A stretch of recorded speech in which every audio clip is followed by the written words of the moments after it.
Astrologically, the symbol for the constellation of Gemini are twins. That's the astrological symbol of the constellation of Gemini, the twins. So I just thought it was very clever because the twins always are holding hands and working together.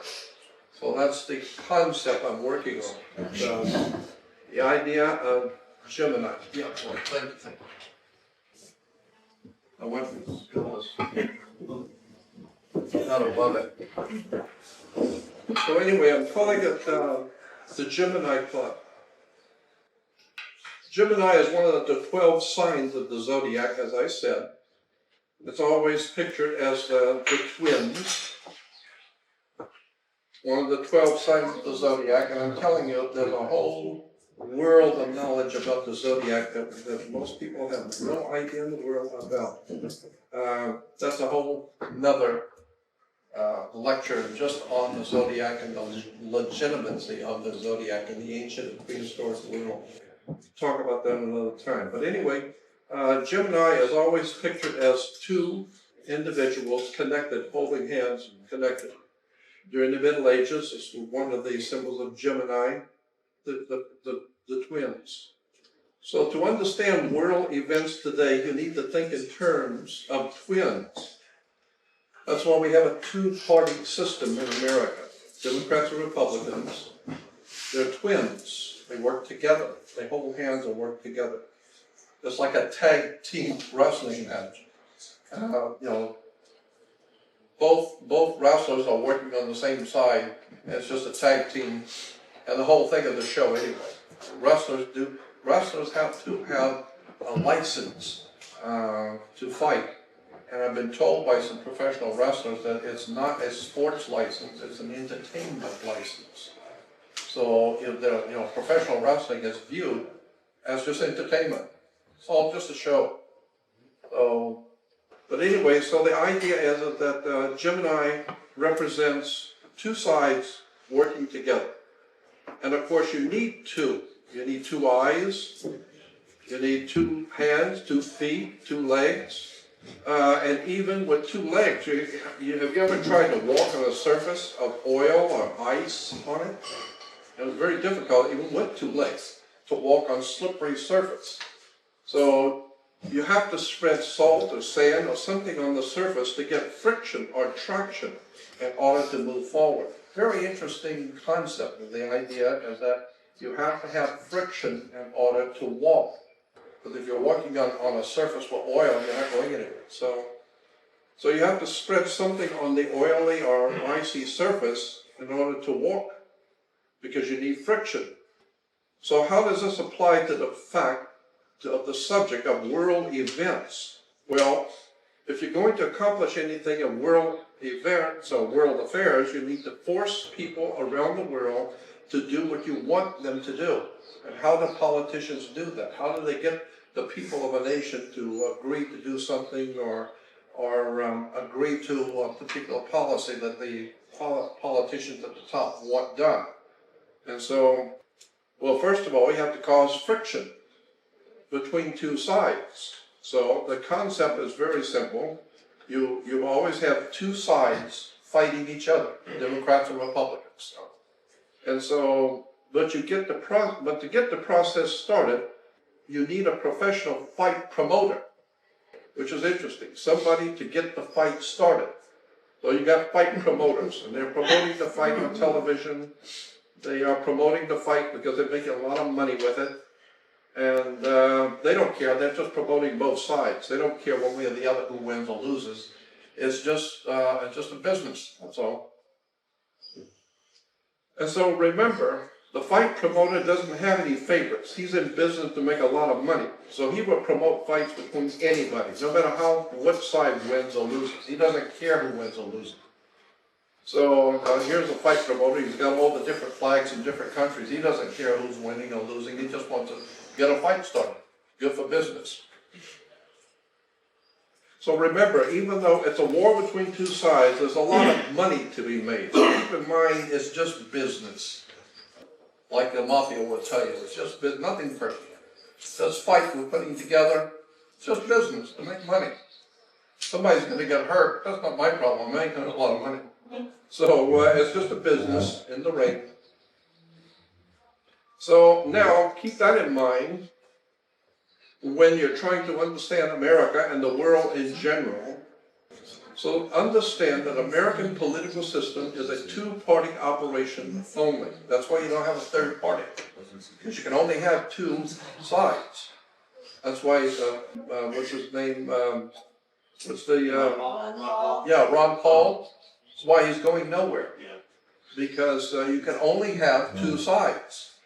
You can have 10 different viewpoints. There's only going to be two. That's what the masters say, and that's the way it's going to be. And so, because you only need two opposing sides, Democrat, Republican.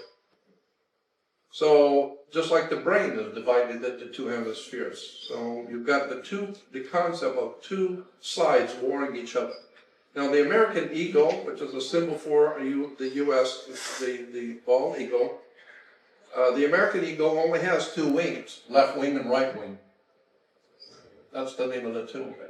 So when you hear the politicians talk about left-wing politics and right-wing politics, what do you mean a wing? The American eagle only has two wings. Doesn't have 3 or 4 wings, only 2. And that's, now you can fly with that. So you have 2 wings. But the 2 wings are controlled by, obviously, one brain. So the guys in the middle who are controlling things, they control both sides of the fight promoters. So in America today, you have 2 opposing sides with the brain in the middle. And there's the brain in the middle. The Vatican. Yeah. You keep in mind that for 2,300 years, Rome has dominated Europe. Under the Caesars originally, and then later on, 1,600 years ago, the Vatican came in and picked up when the Roman Empire officially fell, and about the year 525 is when history said the Roman Empire officially fell. The Vatican came in and picked up the reins of power from the Caesars and started and continued to carry on the great tradition of ruling the world for Caesar. And so Rome, either originally under the Caesars of Rome, or since the 6th century, 5th century, 6th century, has been ruling the world through the Vatican, the papacy, the Pope. Rome dominates Europe, because all the royalty of Europe, all the royalty from Eastern Europe, Northern Europe, all royalty will tell you that they have a divine right of kings, divine right. What are you talking about, divine right? Well, divine obviously means God has appointed you.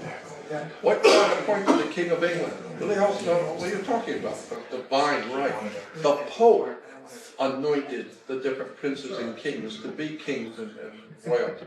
So therefore he represents God, so the king has a divine right. But the whole idea of divine right of kings goes back to an ancient concept on which Rome was built, a divine right to rule the human race. And so today, in America, as all around the world, as I said, 2,300 years, Rome has dominated the world. And for 2,300 years, Rome has dominated Europe. And for 2,300 years, Europe has dominated the planet. So ultimately, the boss of all bosses is in Rome. That's why they call him the Holy Father. And that's why all politicians, I don't care if they're communists, from China, from Russia, from Africa, all the politicians and heads of state around the globe all go to Rome to pay homage and pay respect to the Holy Father. Why? Because we don't understand it. But the guys at the top of this world know who the boss of all bosses is. And it's all about respect. You go to Rome and you show respect for Caesar. And maybe there'll be something in it for you. You mess with the Vatican and you'll be assassinated. Because it's an criminal organization. So even in America today, in our country today, you will always see in the middle a politician, both left and right.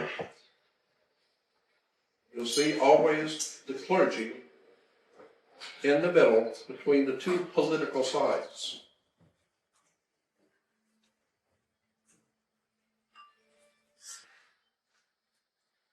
They're always there, so that you understand a bit better what all this means for you. You need to know what the two sides represent. The two sides that are being represented in America and around the world politically is Marxist communism, Marxist socialism, or National Socialism as under Adolf Hitler. That's what's going on around the world today. There are two major sides warring against each other, and it's just a business. The guys at the top know it's just a business. It's just a show. But for the benefit of commerce and politics and world development, there are two sides. One is the Marxist socialism, which we basically call communism, Marxist communism, or on the other side, which is right-wing, is National Socialism, or the Republican Party. So the Democrats are the communists, and the Republicans are the Nazis. And it's very simple, because if you understand where the Republican Party comes from, go back and look at the history of Operation Paperclip, Martin Bormann, Odessa, Holy Father. The history is just filled in reference books explaining where the Republican Party has come from in the United States and where the Democratic Party actually came from, and the European origins of it. So what we have in America is one half of America is voting for communism, Marxist-Leninist communism, while the other half is for the Nazis or the Republican Party. Very simple. Here you have a classic example in the old Newsweek magazine. On the left you'll see Stalin representing the Democratic Party. This is why all communist countries always have democratic in them. The People's Democratic Republic of China, the People's Democratic Republic of Cuba, the People's Democratic Republic of North Korea. Always communist countries are referred to as the People's Democratic Republic, because Democrats. So one half of our country is Democrats. The People's Democratic Republic, which is nothing more than communism. Marxist, Leninist, Bolshevik communism. But on the other side of the Republicans who are fighting them, well, that's Nazism. I don't know which is better. Either got the Nazis or the communists. And so on the right-hand side, you'll see von Ribbentrop, who was Hitler's secretary, international, I guess you'd like Secretary of State. But it shows, both sides, Hitler and the communists shaking hands. So you need to recognize that both sides identify with the same symbolic color also, red. So Marxist socialism or communism, they even made a movie called Reds. Red was always the color associated with Marxism and communism. Always red. Now keeping in mind that both sides are represented by the color red, the question, of course, is why red? Was because the Caesars, that was a color that was chosen by the Caesars of Rome. So the powers that be in the Roman Empire, you could tell their position of power by the colors that the emperor wore. Red. The symbol for, it's a very interesting, why red? Not only does it have to do with bloodshed, but it all has to do with something going back into the old Phoenician Canaanite commercial system of red. So the Roman soldiers were always draped in red. The red flags in the Roman legions. The soldiers would wear red tunics. And today, you still see the Roman masters between the left and the right in Washington, D.C. Red has always been the color of the Vatican. They're all reds. Red, and this is why even in the Bible it talks about the scarlet-colored wild beast. And Protestant Christianity is probably right when they say the scarlet-colored wild beast, the red wild beast is the Vatican. Yeah, I would agree with that, because the Vatican is a wild beast. We all know that the Marxist communist flags are always red. Communist flags have always been red. As I said, it represents revolution. Why? It's because it represents bloodshed. And it represents the communist powers of the world. But it also, represents the Nazis on the other side. So red flags are very important.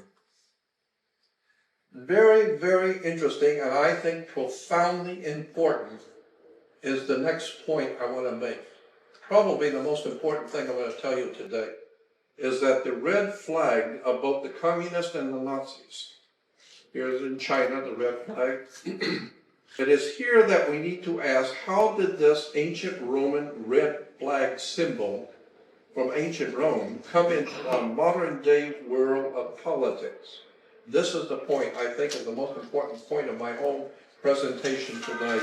Something that I feel is extraordinarily. Where does this idea of the red flag that the communists and Nazis use around the world, in all countries of the world, what is the common source for this idea? Well, there's a church in Italy called the Church of Jesuits. And on the altarpiece is a painting, a huge painting of Ignatius Loyola, the founder of the Jesuit order. Okay? The founder of the Jesuit order. And it says that the Church of Jesus altarpiece by a Jesuit artist featuring Ignatius Loyola with his red standard, and reported by an article like the 2008 New York Times, which was effectively buried in 1908, shortly prior to the rise of various 20th century political movements employing the standard of a red flag. This was in the New York Times. So here is the great painting that's being reestablished and refurbished and put into the church of Ignatius Loyola, the Black Pope. He's referred to as the Black Pope, receiving the red flag from Jesus. So here they are putting up this big painting that's been hidden for many years. They found it, and now they're going to put it up in the Church of the Holy Name, showing Ignatius Loyola receiving a red flag standard from Jesus. That's the concept of God's kingdom, the Vatican dominating the world. And the way you dominate the world is by divide and conquer. So you divide half the world into fascism, Marxist-Leninist fascism, the other half into National Socialism. And so you've got the communists on one side and the Nazis on the other, all over the world. From South America and Egypt today, there are the factions of fighting, one's left-wing, one's right-wing, all over the Middle East, all over Africa, all over the world. There's a war going on between the communists and the Nazis. And the red flag is important to both sides. Why? Because of the Jesuits. That's where this stuff is coming from. All roads lead to Rome. Period. It's an old saying, but it's true. All of this crap going on in the world, wars, violence, criminality, drug running, terrorism, can all be traced back to the Holy Father. It's just business. It's controlling the world by divide and conquer. Here it is in the church. Loyola's red flag, which interestingly enough was buried in 1908, just before the start of the socialist movement. Yeah, closely resembles flags of socialist movements. Yeah. I think this is very important. Ignatius Loyola getting the red flag standard from Jesus. So I am totally convinced, after looking at this all these many years, that the Jesuits are the real power behind the throne. So when I hear people talking about the Jewish conspiracy, the Jews are doing this and the Jews are doing that, my thought is you better go back and do your homework. You don't have it yet. The Jews have never controlled Europe. Rome under Caesar controlled Europe. Caesar as a Roman emperor was a tyrant. Anyone, any religion could operate in the Roman Empire as long as you know who Caesar is, as long as you show respect for the master of all masters. For the godfather of all godfathers is Rome, the Holy Father. So today, it doesn't matter if you're a communist or a Nazi or a terrorist, it doesn't matter if you're Palestinian, it just doesn't matter. you go to the Rome and you bow before the Holy Father. The bottom line is Rome rules the world. It always has for 2,300 years. It still does today. That's why Washington, D.C. was built by Vatican, by Jesuits. The whole outline of Washington, D.C. is a Jesuit Catholic establishment. I mean, if you read Will Durant's his work on the Roman Empire and all the other reference works on the history of the Roman Empire, it will tell you that Caesar, the center for power in Rome, where Caesar ruled Rome from, was on a hill. It was called Capitoline Hill. And Capitoline Hill, or Capitol Hill. That's history. So Caesar ruled Rome from Capitol Hill. How did he rule Rome? Well, the flag said SPQR, which you remember seeing those flags in the movies? SPQR, as it's the Caesar plus the, what was it? It's the people of Rome, Caesar and the people of Rome. No, the people of Rome and the Senate. That's what it was, Senate and the people of Rome, SPQR. And Latin was the Senate and the people of Rome. And so that's who ruled the Roman Empire, was the Senate, which represented the people of Rome. But the Senate was up on the hill, Capitol Hill. Well, that's what we got today. We got the Caesar up on the hill, overseeing the Senate, the Roman Senate. So, and the whole of Washington, D.C. is laid out according to the ancient Roman system of occult power. So, as I said, I think this is probably the most important point of all, that here we have Ignatius Loyola getting the red flag of communism, of Marxism, and Nazism from Jesus, from God. So let's start with the old ancient symbol of the used by the Vatican, the double-headed eagle. In the Vatican, you will see on the floor, double-headed eagle. Here in the reference book, it says one of the symbols of the military orders of the Vatican is a double-headed eagle. So this is the Vatican symbol. In the Vatican, you'll see the double-headed eagle, and on one side he's holding a cross, and on the other side he's holding the globe of the world. And you'll see beneath the eagle, the double-headed eagle, you'll see two keys. This is in the Vatican. The two keys are, of course, the keys of Peter, the keys of Rome. And the two keys represent the key to power in the spiritual world and in the physical world. The Pope is over the spiritual life of the planet and over the political life of the planet. So he rules both worlds, physical world and the spiritual world. He's God among all. He's the godfather of all things, the master of all of them, Caesar. Here's a flag of the Holy Roman Empire. You'll see the double-headed eagle. In a cathedral in Rome, you will see the double-headed eagle representing the Holy Roman Empire. The double-headed eagle, shield and arms for Rome. Another one, symbol of the Roman Empire, double-headed eagle. So always, everywhere you see in Europe, the double-headed eagle represents the power of the papacy to oversee the spiritual life of the world and the political life of the earth. He's been given power over life and death. King of the Holy Roman Empire, many centuries ago, all the knights and the royal families who ruled Europe as a divine right of kings. That divine right, because the double-headed eagle of the Vatican says you can be king. Unless, of course, the Holy Father decides he doesn't want you to be king. Now you can be an assassinator and put somebody else in there.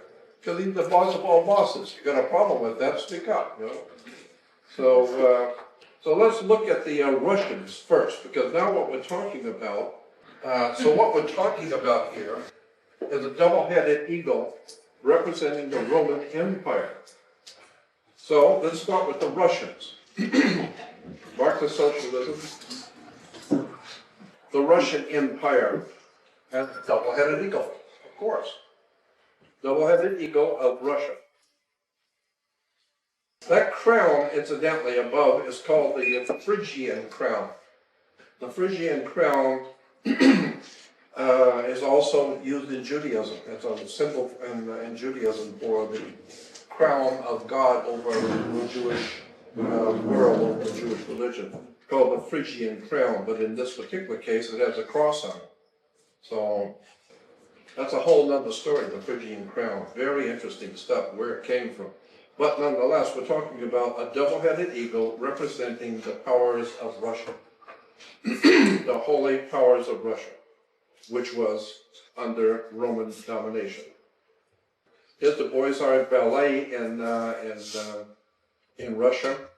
You will see the double-headed eagle, Phrygian crown. On the Communism, you have the hammer and sickle, but it's still the double-headed eagle.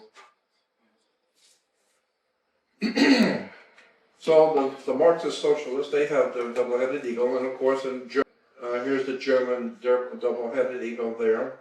The two-headed eagle emblem of the Byzantine Empire, the Roman Empire, on a red shield. That's because of Rothschild red shield. Always the double-headed eagle on both sides. This is a German shield. Another German. This is a stamp of seal in Germany. So the Germans and the Russians both have the double-headed eagles, obviously because they got it from the Vatican, of course. Next, there's something called death head colors. I was introduced to this idea many, many years ago in Santa Monica. There was a professor from Chicago who gave a private lecture, and I was invited to it, about, and the title was Death Head Colors.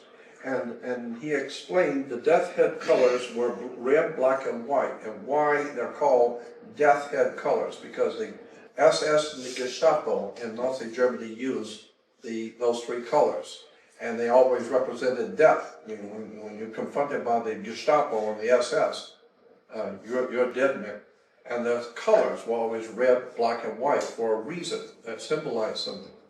And so they became known as death head colors. And they used death head colors everywhere, but especially in Hollywood. So the Marxist-Leninists, communists, they used the death head colors, black, white, and red. Look at that.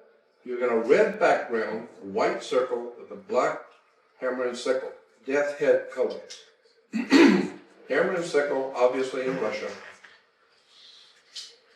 Obviously in Russia, death head symbol. You've got children doing it. But this is the point, is that this is a red flag, white center, and black symbol of the hammer and sickle for communism. This is called the death head colors, can be traced back to the occultism of the Vatican and Roman Empire. That was a very important color in Rome, was red, white, and black. Even today, the Austrian coat of arms on the flag is the same thing, red, white, and black. You see it everywhere, even in Europe today. So what I mean, see what I mean? Guess who? Death head colors. Red, white, and black. Papacy.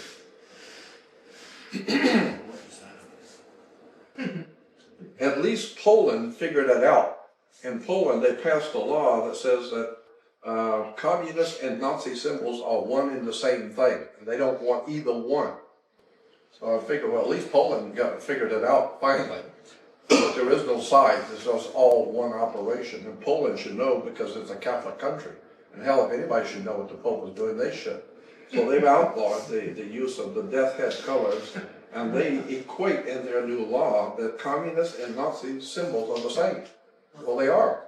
Some more ancient Roman symbols used on both sides by the twins, Gemini twins. you will see this is called the Oath of the Horatii, I think it is, the Oath of the Horatii, which is a symbol of the Roman soldiers showing allegiance to the sword of Rome, showing allegiance to, and so that symbol of the straight arm salute goes back to ancient Rome. It's an ancient Roman symbol to show respect for and inferiority before the master, before Caesar.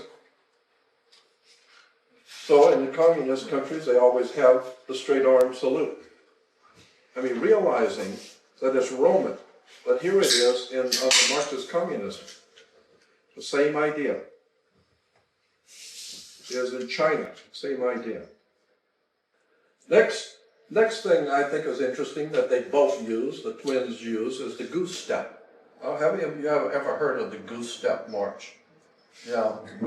Yes. Yeah, well, the Marxist, Leninists, the communists, use the goose step march. Yeah. The term goose step refers to a particular style of marching. The Russians, for one, Russian soldiers marching in goose step. It's a very interesting and crazy way of marching. It's called the goose step. Russians, red flag, Soviet Union, goose step. Interesting to watch if you've ever seen films of the official marching of the troops in the Soviet Union in Red Square. It's very interesting to watch this goose step march. Very impressive. Very, very intimidating. Because the symbolism is that they are marching over mankind. They're not just marching to follow the Führer. No, they're marching with a violent attitude. Russian soldiers goose-stepping in Moscow. Now, under Hitler, of course, we have the German soldiers with the goose step. Same thing. The more it changed, the more you stay the same. The German army was big on goose-stepping too. I just think it's interesting how both sides use the same symbols, same colors, same term. They march the same. Even the Italians got into it under Mussolini, the goose step. Yeah. And it says in military society, like Nazi Germany and like the Soviet army, North Korea picks up on the goose step too. So moving on to the next symbol used by these Jesuit twins and Jesuit slaves is the hammer and sickle. The hammer and sickle is obviously, everyone knows, is a symbol for communism and the Communist Party. The hammer and sickle. Most people have no idea why the hammer and sickle were chosen. The hammer is the hammer of Thor, the German god Thor. And the sickle was the symbol for the planet Saturn. Saturn was the great reaper. He was the law and the reaper. And so the sickle represented the planet Saturn, and the hammer was the hammer of Thor. So they put together the Saturnian god was the great reaper, and the hammer of Thor, the hammer and sickle. And they say, well, no, it was that what they tell the poor people out in the street is that the hammer and sickle represented the farming community who got together with the industrial community to form a whole new society. Now that's what I heard. Yeah. But if you do some homework and read and go back to the reference books, you'll begin to see where this stuff really came from. It got nothing to do with what you thought it was. So under Marxist socialism, you have the hammer and sickle. The hammer and sickle was used under Marxist communism.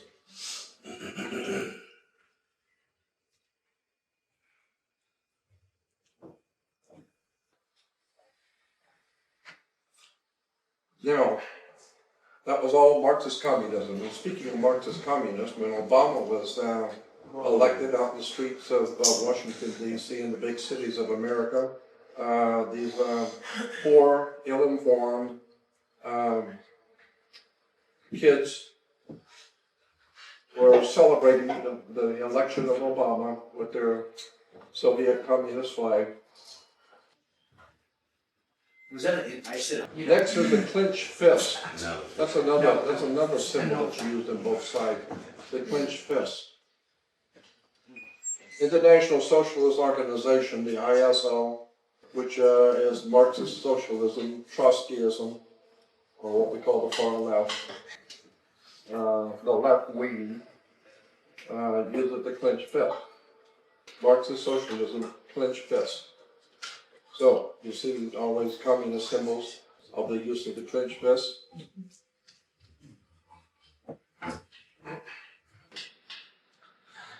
South Africa. That's what we want Yeah. power.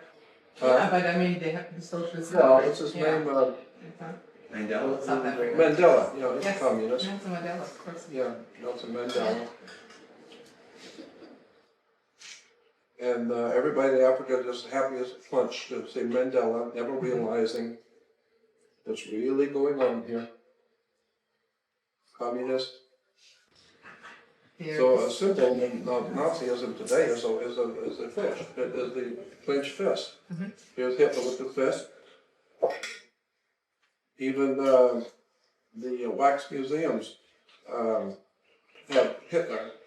Here's a classic one off of a television show, a film of Hitler in a parade giving the communist clenched fist symbol, just like the Russian communists. So also the Nazis. And what's with the white gloves thing? Both sides communists first. The communist Marxist socialism. You'll see in Russia, all the military wear white gloves. White gloves, Russian army. They're big into white gloves, Russians are, the communists.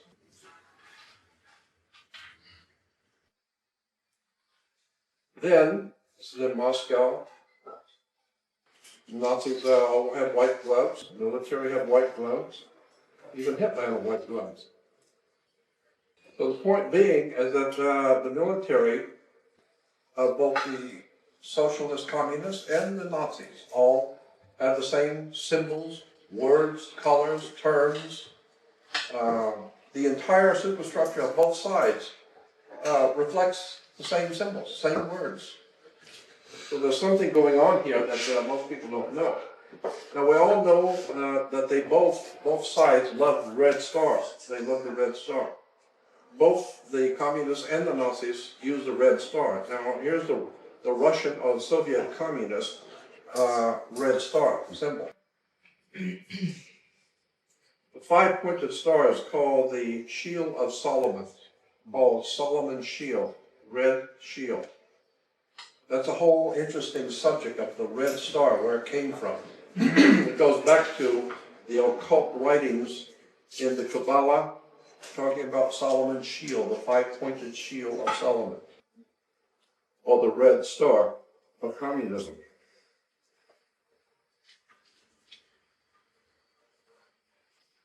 So the red star is used everywhere in communism. Now, even in China, both sides use the same ideas on silly posters too. The communists use posters and the Nazis use them, and they're almost identical every time.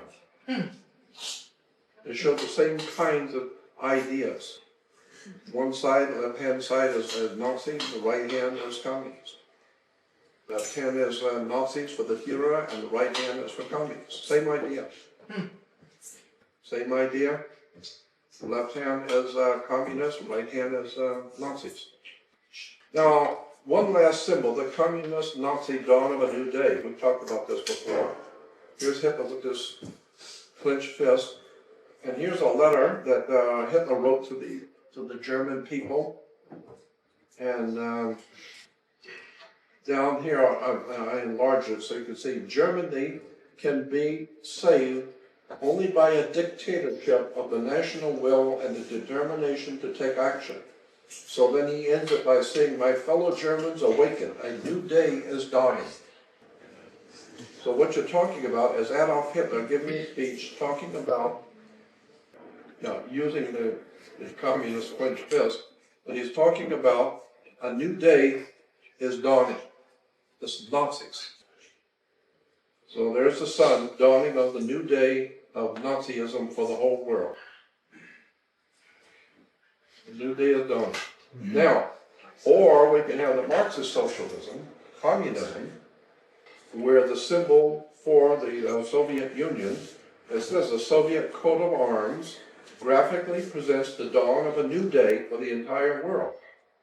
But this time under communism, not under Nazism. So it's still the dawning of a new day. So when Obama, the communist, was running for, the Marxist-Leninist communist was running for office in America, the theme of his campaign was a new day is dawning. Of course. The Soviet communist, a new day is dawning for America. And Hillary Clinton, on her button it said the dawn of a new day. These people are right in your face telling you what they're doing. The Marxist-Leninist communists.